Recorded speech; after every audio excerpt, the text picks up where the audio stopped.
আল্লাহ তাআলা মানুষকে সৃষ্টি করেছেন, তাই না? আল্লাহই তো আমাদেরকে সৃষ্টি করেছেন। আবার আল্লাহর কাছে আমাদেরকে যেতে হবে। আল্লাহ বলছেন ইন্না লিল্লাহি ওয়া ইন্না ইলাইহি রাজিউন। তুমি আমার কাছে তোমাকে ফিরে আসতে হবে। সুতরাং আল্লাহর কাছে আমাদেরকে যাওয়ার জন্য সর্বদা প্রস্তুতি গ্রহণ করাই হলো সত্যিকার বুদ্ধিমানের কাজ। সে মহান রবের কাছে যাওয়ার প্রস্তুতির অংশ হিসেবে আমরা রোজা রাখছি, রোজাকে পালন করছি।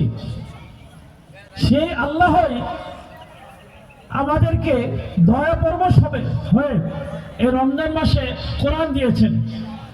আল্লাহ তাআলা পবিত্র কোরআনে স্পষ্ট করে উল্লেখ করেছেন, শাহরুর রমাদান আল্লাযী উনজিলা ফীহিল কুরআন হুদাল লিন-নাস বাইয়িনাতিন মিনাল হুদা ওয়াল ফুরকান। এই রমজান মাসে আমি তোমাদেরকে কোরআন দিয়েছি। কোরআন দ্বারা তোমাদেরকে হেদায়েত দান করব, সত্য এবং মিথ্যা পার্থক্য করার সুযোগ দিব।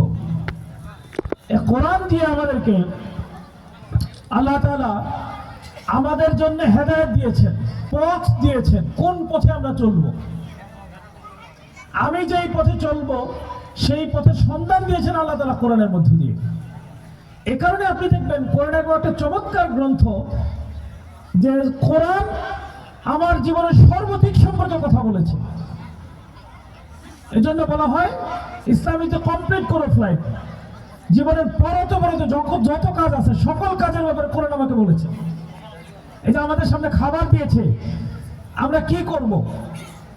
কোরআনকে যদি প্রশ্ন করা হয় যে আমি কিভাবে খাবো, কতটুকু খাবো, কোরআন বলছে কুলু ওয়াশরাবু ওয়া লা তা'আসু ফিল আরদি মুফসিদিন। অন্য জায়গায় বলছে কুলু ওয়াশরাবু ওয়া লা তুসরিফু। তুমি খাও, পান করো, অপচয় করো না, বিশৃঙ্খলা করো না। এখানে দেখেন ইফতারের সময় অনেকে বলবে বিশৃঙ্খলা করবেন না, বিশৃঙ্খলা করবে না। এইটা কোথা থেকে এসেছে? আল্লাহ মানুষকে শিখিয়েছেন। এখানে কথা বলি না আমরা কিভাবে কথা বলবো? কোরআনকে যদি প্রশ্ন করেন কিভাবে কথা বলবো, কোরআন উত্তর দিয়ে বলছে কুলু কওলান সাদীদা। খুব সুন্দর ভাষায়, নম্র ভাষায় কথা বলো। কওলান লাইয়িনা, নমনীয় ভাষায় কথা বলো। কেউ যদি এসে আপনার সাথে ঝগড়া করে, আমার প্লেট দেন, আমাকে দেন, ঝগড়া করেন, তখন আমি কি করব, কি উত্তর দিব? কোরআন খুব সুন্দর করে বলছেন ওয়া ইযা খাতাবাহুমুল জাহিলুনা ক্বালু সালামা। মূর্খের মতো কেউ যখন খারাপ আচরণ করবে তোমার সাথে, তুমি শান্তিপূর্ণ ভাষায়, উত্তম ভাষায় কথা বলো। কোরআনকে যদি প্রশ্ন করেন আপনার বাজার কমিটির ইফতার, ব্যবসা করবেন, কিভাবে ব্যবসা করব, কোরআন উত্তর দিয়ে আপনাকে বলছে হাল্লালাল্লাহুল বাইআ ওয়া হারামার রিবা। তোমার জন্য সুদকে হারাম করা হয়েছে, ব্যবসাকে হালাল করা হয়েছে। কোরআনকে যদি আপনি প্রশ্ন করেন যে এইগুলো তো বোঝা যায়, বুঝি, বিজ্ঞানের ব্যাপারে আপনার তথ্য কি, কোরআন বলছে কুল্লুন ফি ফালাকি ইয়াসবাহুন। পৃথিবীর সকল বস্তু তার নির্দিষ্ট কক্ষপথে আবর্তিত হয়।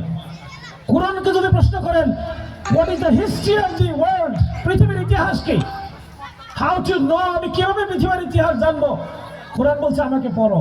কোরআনে উল্লেখ করা হয়েছে হাল আতাকা হাদিসু মূসা ইয নাদাহু রাব্বুহু বিল ওয়াদিল মুকদ্দাসি তুয়া।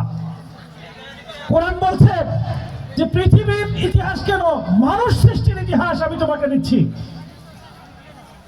কোরআন স্পষ্ট করে আদ জাতি, সামুদ জাতি, সকল জাতির ইতিহাস উল্লেখ করে পৃথিবীর ইতিহাসকে আমাদের সামনে তুলে ধরেছেন। কোরআনকে যদি আপনি প্রশ্ন করেন আমার ঘরে আমি আমার মায়ের সাথে কিভাবে আচরণ করব, কোরআন খুব স্পষ্ট করে আমাকে উত্তর দিয়ে বলছে ওয়াকাদা রাব্বুকা আল্লা তা'বুদু ইল্লা ইয়্যাহু ওয়া বিল ওয়ালিদাইনি ইহসানা। তুমি তোমার মায়ের সাথে খুব চমৎকার ভাবে আচরণ করো। এটা শিখেছি আমরা, বুঝেছি আমরা কোরআন থেকে।